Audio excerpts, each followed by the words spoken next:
Good morning. Welcome to the March 2013 Tidbits of History. Our speaker this morning is Dr. Thomas Watson. Dr. Watson is retired from McNeese University, where he was head of the history department. He has a BA from, he first went to McNeese Junior College, and then he has a BA in history from the New Mexico State College, a master's in history from USL, and a PhD in history from Texas Tech. Dr. Watson has written many articles about Texas, Louisiana, Mississippi, Alabama, and Florida. In other words, he's pretty well specialized in the Spanish borderlands or the Louisiana Gulf Coast. And this morning he's going to share some information with us about Charles Sallier. Thank you. Thank you. Everybody knows about how Lake Charles got its name. Surely, it was named after Charles Sallier. Isn't that right? Right. Was it always called that? What was it called before that? No. Well, it was called Charlie's Lake after, sure it was. But I mean, was it called by any name other than Charles?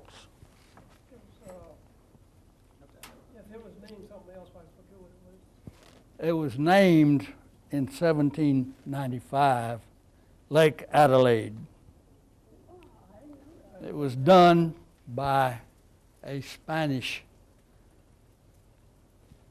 a sort of a discredited Spanish officer, but who had high connections.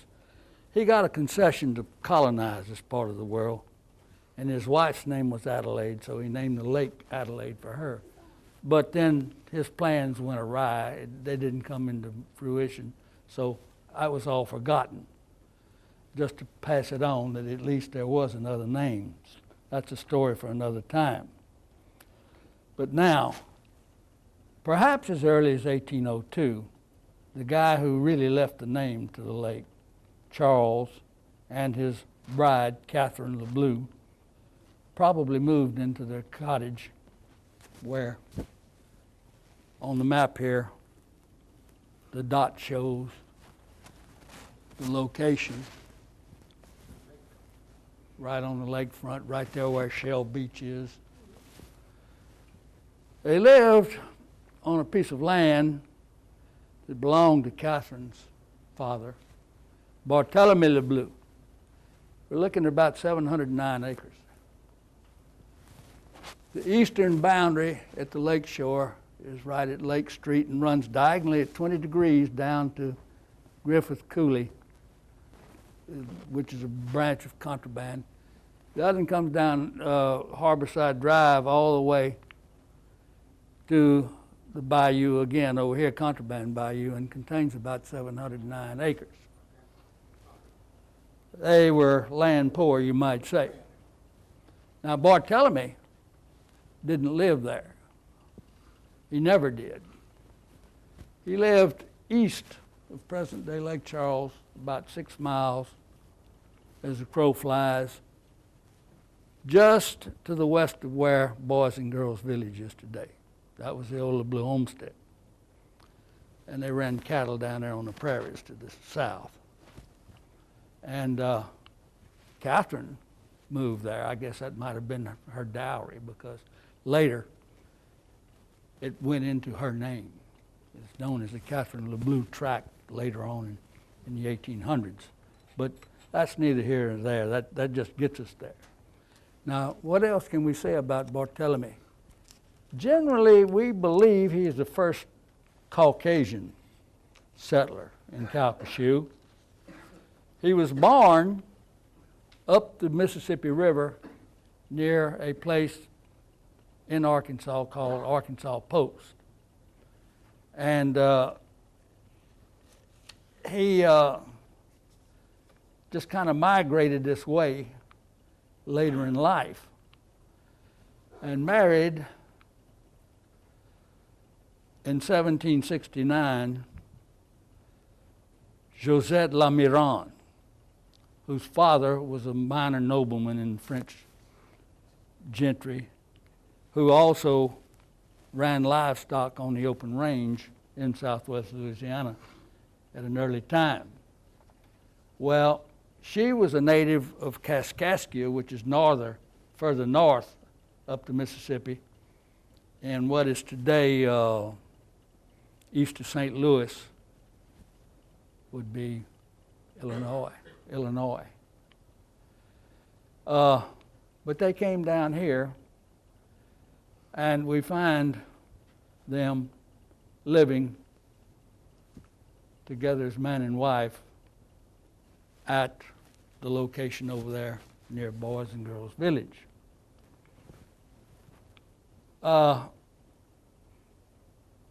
They had several children. The third child was Catherine, who was born in 1786 on June the 12th. And she was to marry Charles Ansel Sallier, who also went by the name Les Savoyards, because he hailed from a town named Chambéry, which was in the foothills of the French Alps, but in the Duchy of Savoy. So he carried Les Savoyards as his name pretty much throughout the rest of his life. But between there in southwest Louisiana, there's a big gap. We think he was in Opelousas at least by 1781. He may have come with Barthélemy when Barthélemy migrated west from Opelousas and took up his residence where we talked about near Boys Village. But we don't know that. But he was indeed one of two hired men that were under the employ at times with Barthélemy. At any rate, he married his first wife, Angélique Fontenot, in 1792. They had the one child, Félonie, who was born in 1794. But unfortunately, Angélique died in 1796, making Charles a widower, and perhaps in bereavement or perhaps out of wanderlust, because he did get around quite well. He went west of the Sabine to the East Texas, and we're talking about Spanish Texas now. The Sabine is going to become pretty much the boundary line. The capital there was Nacogdoches, same place it is today. And his name appears there on a Spanish census taken in 1797. His name appears again on an official record in 1802 when he married Catherine LeBleu. She was in her teen years of his old boss, and he married his old boss's daughter. Her dowry consisted, of course, land was dirt cheap then. There was hardly anybody around here. That tract right there, 709 acres. Beginning here on the lake shore at Lake Street off Shell Beach Drive, all the way down to Griffith Coulee there, go west to the other Harborside Drive all the way down to Contraband Bayou. And that's a pretty nice piece of real estate, I would suggest to you today. But then it was pretty much wide open. It was a big place to grow anyway. He did later on, and it shows on early historical document, land plats. Over in here somewhere, it shows a place where he had a Sallier's garden.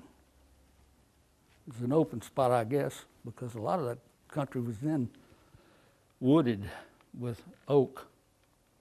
But anyway, we've got them there. Now, along comes dramatic change in history with the Louisiana Purchase of 1803. Napoleon all of a sudden just jumped up and decided to double-cross Spain, sell Louisiana, which he was in the process of taking possession of. He hadn't really taken formal possession of it yet when he sold it to the United States. Spain wasn't very happy about that, I might say. There was hardly anything they could do, because when Napoleon said frog, everybody jumped. But the terms of the Louisiana Purchase Treaty are so vague. It says the western boundary. The eastern boundary is pretty well defined by the Mississippi River for the most part. The western boundary is not so well defined, and it's not well defined in that bill of sale. As it was under France, as it is under France, as it shall be again under France, and that's it. No more definition than that. So the Sabine is in play. But what we got is Charles Sallier living over here on the lake, and the Calcasieu running down. But he probably could care less about the Louisiana Purchase or being an American citizen or anything else. He spoke French. He learned how to speak Spanish. He spoke Indian dialects. And he was living out on the frontier, making a living the best way he could. So Americans, he could have cared less about that. Now, the Spaniards weren't too happy with this arrangement because they felt double-crossed. Napoleon wasn't supposed to sell out to the United States because they feared westward expansion. It'd run their mines in Mexico and everywhere else. And one of the last governors, well, let's look at it another way. What did Thomas Jefferson say was the western boundary of Louisiana? The Rio Grande, or the Rio Bravo, as they call it in Mexico. And we know all about it down there in Brownsville and so forth. It's 550 miles somewhere down to the southwest of us. But do we know where it begins? Way up north in the present-day state of New Mexico, in the middle part of the state, up there, about on the same latitude, a little bit maybe below Santa Fe. Now, Jefferson claims that's the boundary. Do you think Spain's very happy with that? No, they're very disturbed about that. So it was very, very incumbent upon Spain to come up with a much more desirable western boundary of Louisiana than that one. So one of the next to last Spanish governor of Louisiana, he was a minor nobleman by the name of, I'm not going to give you his full name, you'll never remember it anyway. It's the Marquez de Casacalvo. We'll call him Casacalvo. In 1805, feigning a need to recover from whatever, nervous stress or whatever, he took off in a one-masted launch, went out the Mississippi Delta and began coasting westward along the present-day Louisiana coast, putting in here and putting in there. And what he was really trying to do is to find an identifiable river that would be a more satisfactory western boundary of Louisiana than the Rio Grande, which any number of rivers could have fit that bill very well. So he's going down in 1805, poking his nose here and poking his nose there, and he finally goes up in 1805 up the Calcasieu. It's all the way up there to where Charles and Catherine are on the lake. Okay. This guy Charles has been around. He knows the country. He's been to Nacogdoches. He's been back from Nacogdoches. He's been everywhere. So he knows the coast. Barthélemy le Bleu sailed up as far west as Matagorda Bay before he ever settled on the land over here. But the thing is Casacalvo took Charles as a guide and a pilot. So they descended the Calcasieu again. They headed west along the coast. They went up the up the Sabine River, which was then called the Rio Dulce. They did a little reconnaissance there. They came out, continued westward, entered Galveston Bay, sailed all the way north up Galveston Bay to the northern shore, where the Trinity River enters Galveston Bay. If you've ever been that way, you know where Liberty, Texas is. It's about 40 miles west of Beaumont on Old Highway 90.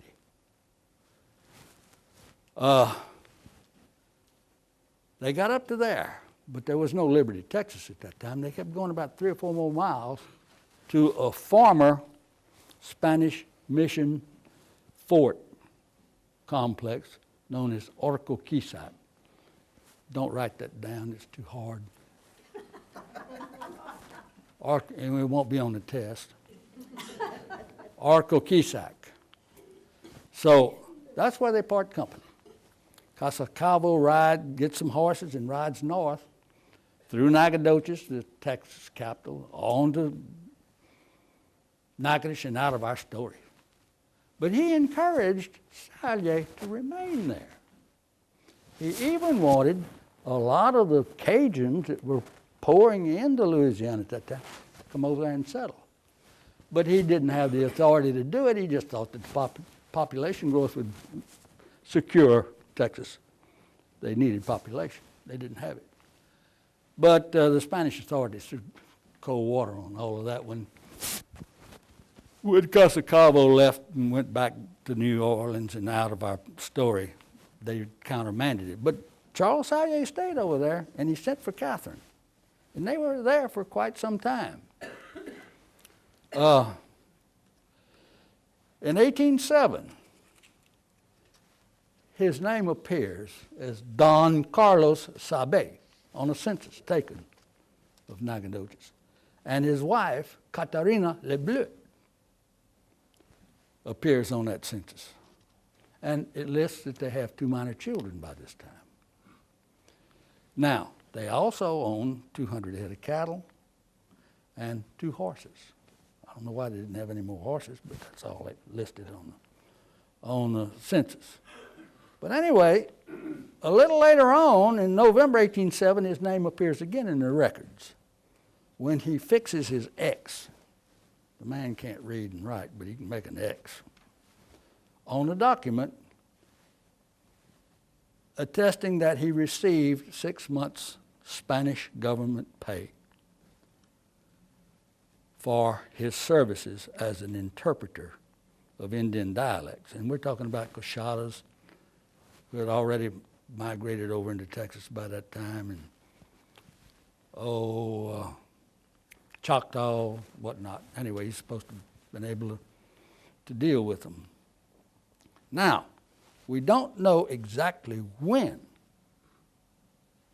Catherine and Charles left that part of the country, but pretty soon, I mean, the Spaniards said, if you don't have any business being in Texas, get back.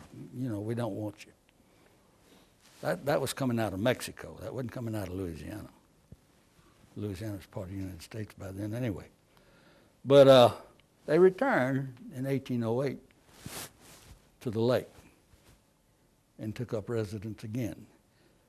We think that's tradition. Definitely we know they're there by 1810 because that's the year that Catherine gave birth to their 3rd child, a daughter, Cidalis. Now we bring in, I haven't been doing my homework here. We need to change some things up. I'll change it. The Darby map. The Darby map. Yes. Well, that's the location today, location of where Charles Sallier's cabin was. That's Shell Beach in the front. That's an old picture taken way back in the early 20th century. But the Barb house sits where Sallier house once did. Anyway. Yeah. High school? Well, not that, but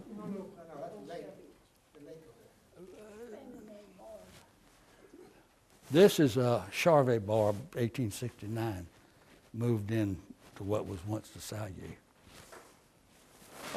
This is a William Darby map. It's remarkably good. Look, this is done in 1814. All the earlier maps, this is just empty because nobody knew what was there. But Darby he was remarkable. He went all the way up the Red River, come down to Sabine, mapped every nook and cranny, came back up to Calcasieu, went Never visited the Salliers, but went right near them and on to Opelousas and back down to New Orleans and came up with this map, which for the time and for being in such a remote wilderness, eastern Louisiana wasn't. The Mississippi was well settled and populated. And even there was, the Cajuns were moving in and around Acadiana, and Opelousas was settled, and it was moving west, but this was pretty much empty. It's a remarkable map. It's got all kind of annotations, historical documents on it. It's a very interesting map. Now the next one. This is a detail of that map. It shows the Calcasieu Lake here. This is the prairie of Calcasieu. And this is what is called the Old Spanish Trace.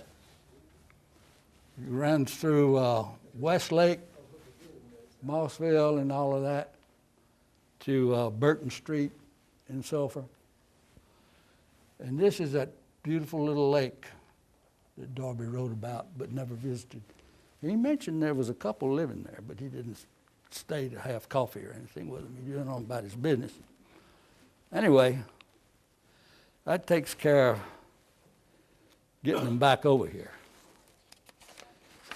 You'd think they might have lived happily ever after. The lid was about to blow off. And I was about to become about like what Pakistan is to Afghanistan today. That was a very, very leaky border, Texas. There's a lot of people wanting to get their nose in there and grab off some land.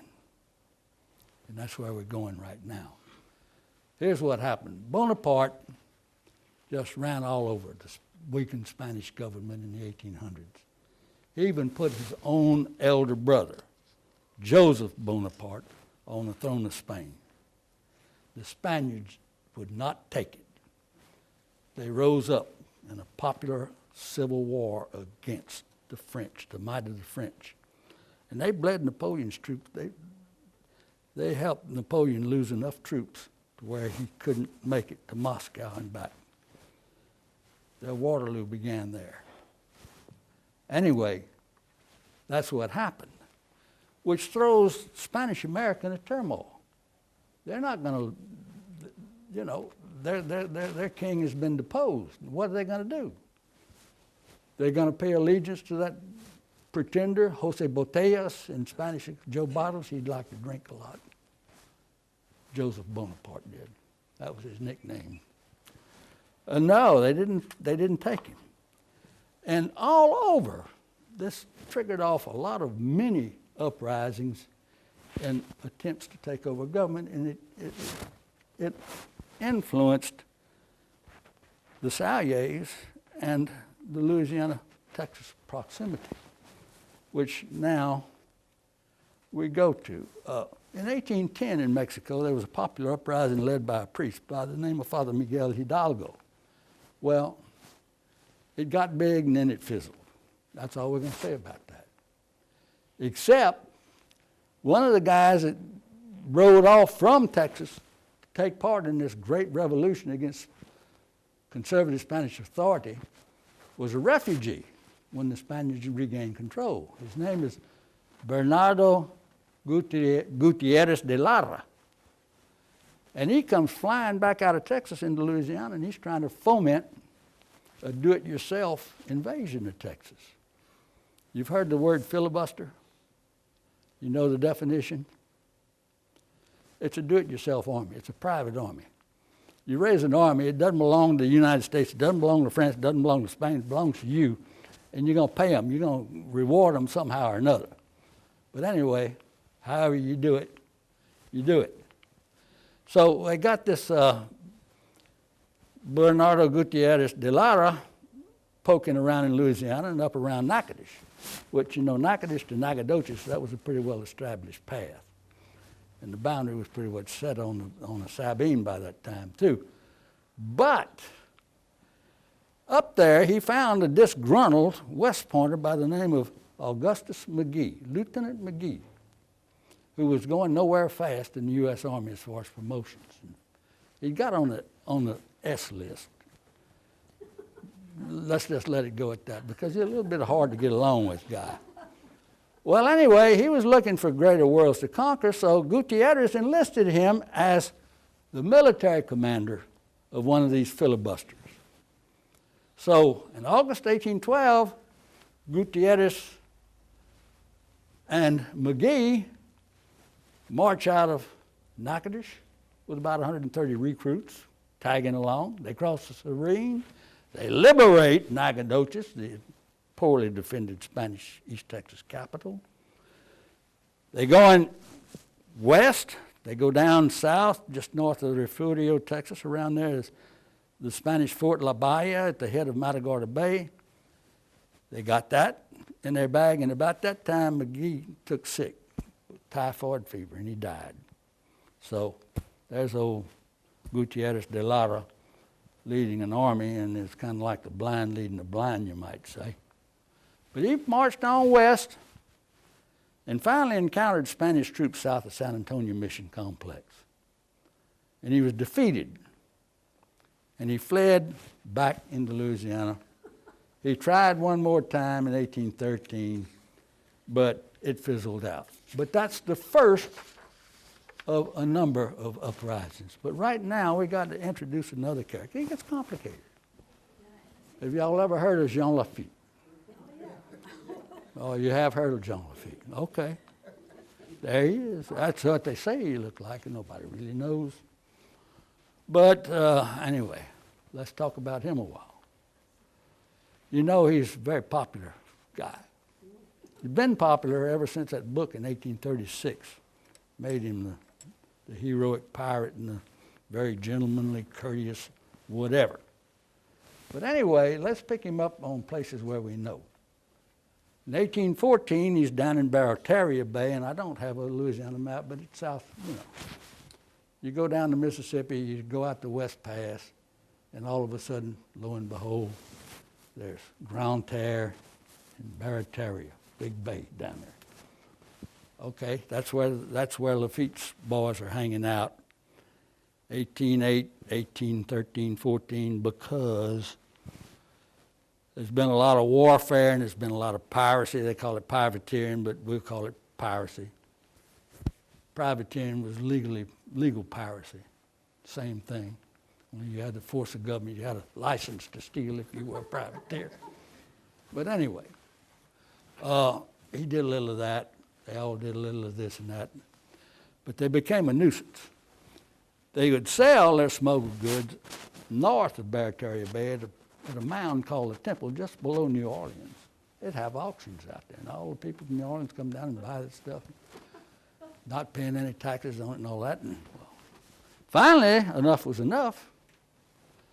And the government raided Barataria in 1814, caught them napping down there, captured 5 of their ships, brought back all the loot that they had down there for sale on the black market, brought it all back up to New Orleans.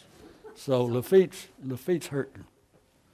But, you know, the circumstances would have it, here come the British. They make him a deal they thought he could not refuse.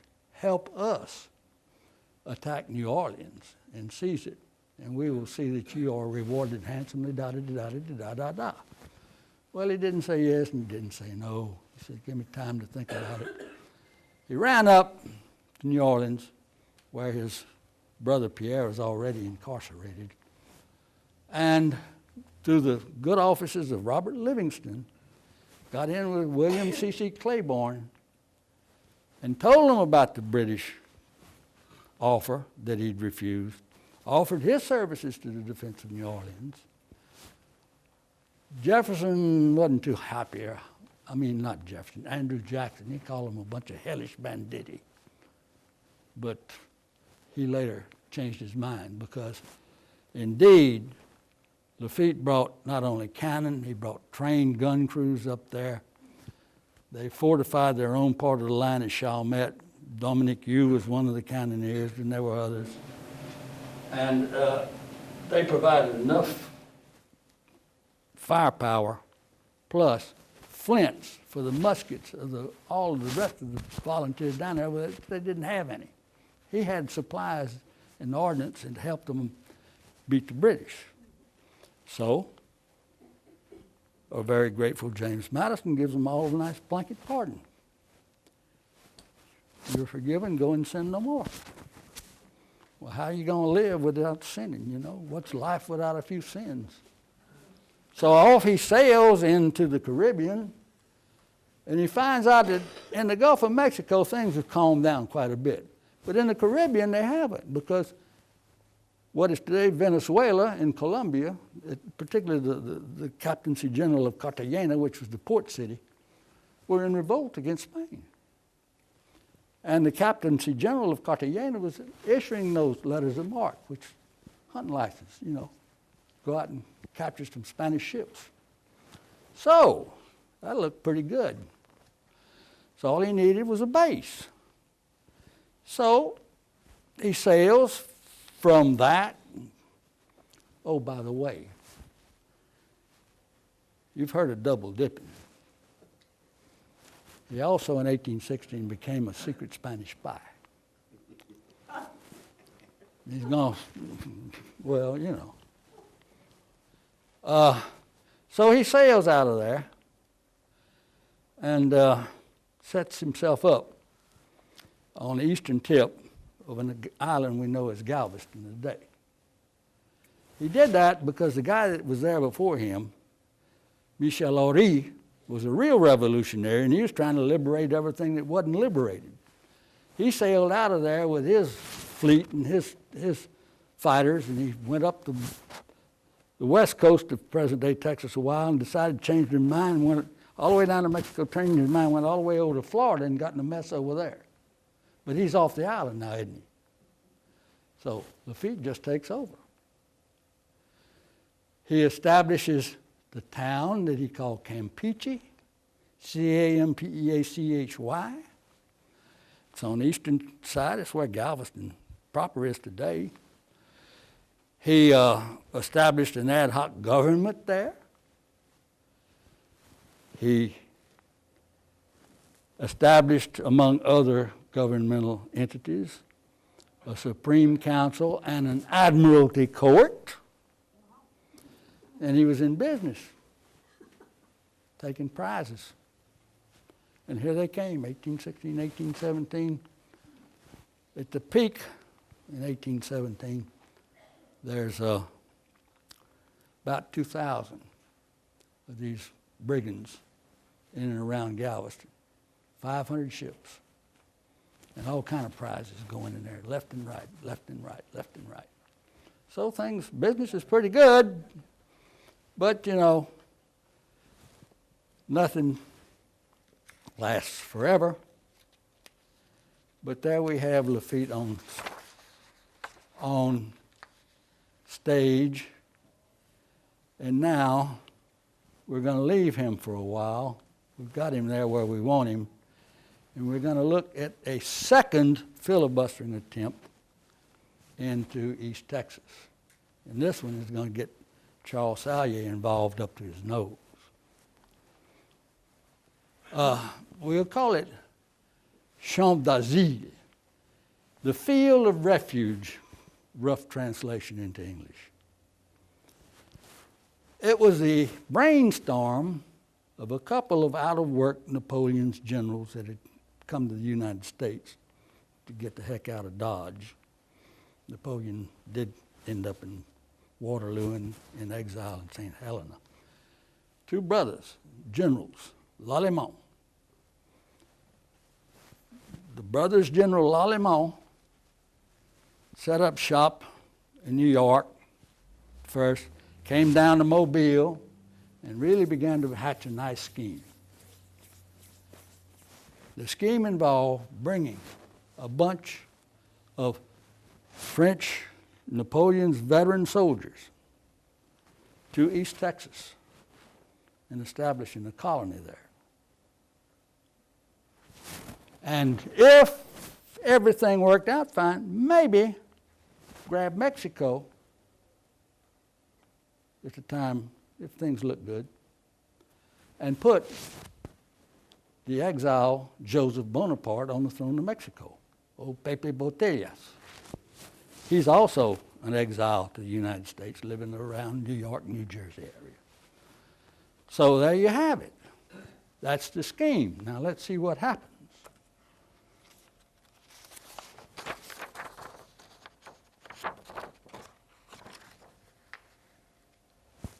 In January of 1818, Charles Lallemand, one of the brothers, wound up on Galveston Island, and along with him came about 130 of these French veterans. They're ready to get to work here. All they need to do is set up a base. They were organized along military lines into 3 different companies, each with its own commanding officer. And now that we got to do is find a site for the colony. So with Lafitte's assistance, they go up Trinity Bay to the northern shore, where they found the mouth of the Trinity River. They ascend the Trinity River about 10 miles to a locale known as Atascosita, which is narrows in Spanish. The river got shallower and narrower. There was a natural crossing of the river there's an old Indian trail that went through there all the way along the coast. That's where we're going to set up. That's where we're going to set this Champ d'Asile. So they bring those veterans up there and they start throwing together a palisaded outpost, complete with supply sheds and barracks and all sorts of smaller buildings. Takes them about 6 months to complete that. But by this time, they're running on low rations and empty stomach, and there's no replenishment coming up the line. So they're through with their work. They're going to go down to Galveston, be there on time when the rations do show up, which they never did. But anyway, they're there, and they're down to about 2 dry biscuits per day rations, and all the game and fish that they could manage to hunt and catch. And that's how they're getting along. Meanwhile, to the west, at the Fort La Bahia, the commandant there sent a small detachment of troops to the old Champ d'Asile and just razed it to the ground. There wasn't going to be any of that. So they're waiting for the main chance. And what happens? The bottom really falls out. But let's stop there a minute. We got them back over there, but now, meanwhile, when all this began, Lafitte had already alerted the Spanish authorities. And they were on top of it, and they're going to try to stop all that in the bud. So they know what's going on with the French.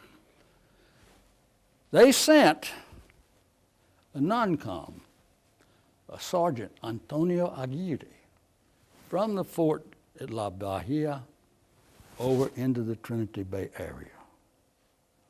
And he's looking around, he sees all this going on. He sees a lot of those Frenchmen going overland to the east to get supplies, or dessert, or whatnot. So he leaves that area and he goes east, and we find him on the banks of Lake Charles as the guest of Charles and Catherine Sallier, because they'd known one another when the Blue with the Salliers were in Spanish Texas. Their paths had run before, so he's sitting there spying on the doings going on Champ d'Asile and all of the comings and goings through that country. Finally, he gets Sallier involved further by having him furnish his boat, which was a coaster, one-mast coaster. Went down to Calcasieu, up to Trinity, and there they are getting ready to really find out on the spot what's going on. So there they are sitting up there And guess what? September, a 2-day hurricane came in, and there was no NOAA. All of a sudden, this hurricane drove a storm surge across the island of Galveston. They say it got about 4 feet deep, the highest point. It wrecked Lafitte's operation, put him in dire straits for supplies and everything else. But it caught Sallier up there.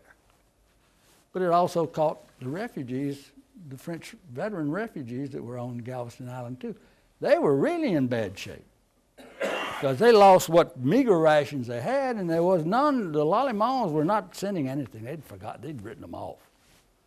So there they were. Lafitte brought some of those refugees back to New Orleans by sea. Others marched overland through the old Spanish trace, through Opelousas, and all the way back to New Orleans eventually. And that's that one that came to nowhere. But in the meantime, Charles, while they were spying up there, got caught in that hurricane, and it destroyed his ship. And the provisions, the trade goods and provisions that he had in the hold that he'd hoped to trade with the Indians. So he petitioned the Spanish government for compensation. Whether he ever got anything or not, I don't know. I haven't been able to find that out. But he applied for Obamacare, I guess you might call it. Anyway. It was even going on at that time too. Well, after all, I mean, he had his property in the service of the Spanish government. It was lost. It was a legitimate claim. I would say it's not specious. Now we come to number 3. 3 strikes, I guess you're out. Okay. Let's talk about some boundary agreements. The first boundary agreement came around. It was a gentleman's agreement.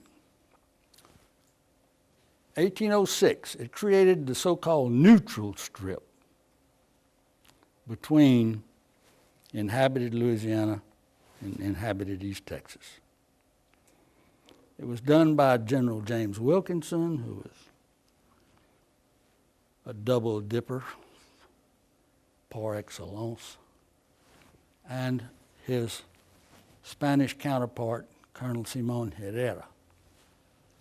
It set the western boundary of the neutral strip along the Sabine River, okay? The eastern boundary is kind of hard to define. They call it the Rio Hondo, but in the southern part, it's the Calcasieu River. So 1806, Charles Sallier is living on the boundary of no man's land, right? Okay. The next treaty comes along in 1819, and that's the Adams-Onis Treaty, or the Transcontinental Treaty as it's called, and it set the present-day boundary between the states of Louisiana and Texas and the lower limits along the Sabine River. And then it goes all the way up to the Pacific Ocean, but we're not concerned with that. We just know we got a hard, fast boundary now. The Sabine River, Spanish Texas on the east side, United States on the west side. Okay. A lot of people down who lived in the southern part of the United States, say Louisiana, Mississippi, whatnot, weren't too happy with that boundary. They wanted it to be further west, say the Colorado River or the whatever in Texas, the Nueces, the Rio Grande, whatever, because East Texas was prime cotton land, and they knew it. And you were just sitting there waiting for somebody to just start grabbing and speculating. That brings in Dr. James Long, number 3. He was very unhappy and decided that it called for direct action. So what did he do? And he'd fought in the Battle of New Orleans. He was recognized as a hero back in 1814 against the British in 1815. He raised a volunteer army of recruits Each was going to receive a big chunk of Texas land once they took it from the Spaniards. So he marched out the old traditional invasion route from Natchitoches into East Texas, down to Nacogdoches, seized control there rather easily, and proclaimed the government of whatever, Longzhu, whatever you call it, I forgot. He sends an envoy, no, he goes personally as an envoy, to call on Jean Lafitte down in Galveston Island. He wants to make him the governor of Galveston in his new state of Texas, or whatever you want to call it, and the port man. In other words, he's going to let him do all the privateering and whatnot like he was doing.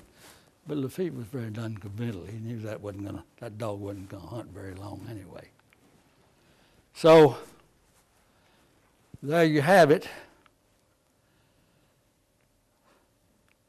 Until the Spaniards sent about 500 troops from San Antonio, and Long's bunch cleared out for the border, the Sabine. They didn't want to tangle with those boys. Now, Long didn't get captured. He was down there trying to talk to Lafitte into joining him, and he wasn't doing it. He was spying on him. He was ratting on him. But anyway, he slipped out and began organizing a second attempt, this time by land. This time he came back with a small makeshift flotilla and landed east of Galveston Island across the opening into Trinity Bay on Bolivar Point, peninsula down there. He's going to use that as a jumping off spot to attack the Spanish forces at La Bahia. So off he goes to La Bahia, gets himself captured right off the bat, sent in manacles to the interior of Mexico as a prisoner of war, where eventually a paid assassin ended that problem. He was killed in captivity under a hitman did it anyway, as far as we know. That left a sort of a nostalgic bit of history where his young, beautiful wife, Jane, and their infant child, not foundling infant, but 2 or 3 year old baby daughter, were waiting on Bolivar Point to hear from him to come back or to go meet him or whatever. And there they sat, never to see James Long ever again. Well, how does our friend Charles Sallier fit into this? Well, very loosely at the best. He's writing letters to Spanish authorities trying to keep them as well informed as he could about what Long's doing and the comings and goings. And one of these letters gets all the way up the chain of command to Mexico City, which is the preeminent capital. It is the uppermost capital where the viceroy, the vice king, sent by the Spanish king to rule Mexico and what's part of Texas and everything else. And it comes before this viceroy, and he writes in the margin that this guy might be a very valuable asset to the Spanish in the future as a spy. So we got Charles Sallier signed up as a Spanish spy by the highest authority at the time. So there you have it. Now we can come to the end of our presentation by saying in 1823, November 17th, there's a notarized statement and sworn and attested to by witnesses. 1823 at least confirms that Charles Sallier was still alive and well by that time. It appears in volume 6 of the American State Papers, Public Lands. 1823, November 1823, which is pretty late.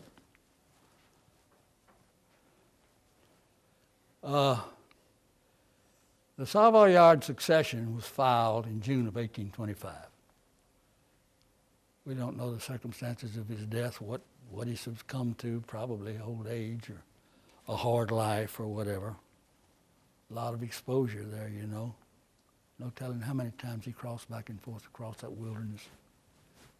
We've only documented what we can. But anyway, he's out of the picture. And his legacy is the namesake for a lake, a street, a cemetery, and something else, but I've forgotten what. Not much, but something more than I've got. And thank you for being attentive listeners, and that's about all I have to do, except that I can point out that there's some errors in local lore that maybe I could recite. Number one, there's a story that just popped up not too long ago in one of this year's American Press about Lafitte brought Sallier, a nobleman, to Lake Charles and set him up on the Calcasieu to escape the French Revolution. We know that's not true, don't we? Because all we said before that shows that he wasn't even in France in 1789. He was in Lake Charles. But anyway, the other story has to do with this jealousy over Lafitte, you know. He gets mad, he thinks Catherine's making goo-goo eyes at Lafitte or something, I don't know. In a fit of anger, he pulls out a pistol and launches a shot at her. She falls down, unconscious, out of shock, I guess, and he thinks she's dead. He rides off into the sunset, never to be heard from again. But alas, the bullet lodged in a cameo brooch that she was wearing, and that saved her life. I can see that thing stopping a 50 caliber slug. Right. At point blank range, yeah, right. But anyway, that's another one of those stories that I hope you see that what you've heard today, which is documented, that ain't necessarily so. The other thing is he enjoyed very long leisurely visits at the Blue Homestead when Lafitte would come up, you know, relax, take a little pressure off the business of smuggling and piracy, and have party with the Blues and bring them all sorts of jewels and gold and silver presents and whatnot. We know he couldn't leave Galveston Island for 5 minutes. He's always having to look over his shoulder from that big Maison Rouge that he built on the East Coast, third story, looking for somebody to show up. And when did they show up? In 1820. The U.S. Navy, the USS Enterprise moved in there in March and said, Jean, it's time for you to pack up and get out. We don't want you around any longer. He asked for and received 60 days grace to settle his affairs and get packed up and move out. The Navy came back in May of 1820. The officers went ashore.